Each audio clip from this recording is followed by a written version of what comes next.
Confinement prolongé jusqu'au 15 avril au moins. Manque de masques et de respirateurs. Le gouvernement prône aujourd'hui la transparence. Édouard Philippe et son ministre de la Santé, Olivier Véran, doivent tenir une conférence de presse dans l'après-midi pour répondre aux questions légitimes, disent-ils, des Français au sujet du coronavirus.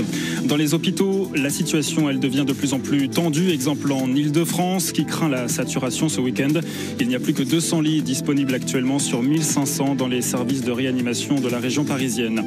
Dans le Grand Est, pour soulager justement les hôpitaux, les évacuations sanitaires se poursuivent et s'accélèrent. Ce matin, à Metz, 2 malades sont montés dans un hélicoptère militaire direction l'Allemagne.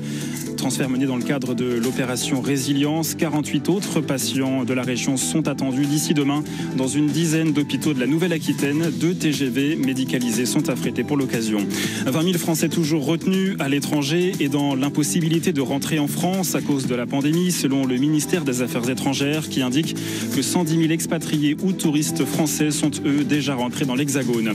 Il y a aujourd'hui dans le monde 600 000 cas recensés selon un tout dernier bilan et 832 morts supplémentaires en Espagne en seulement 24 heures, annoncent les autorités.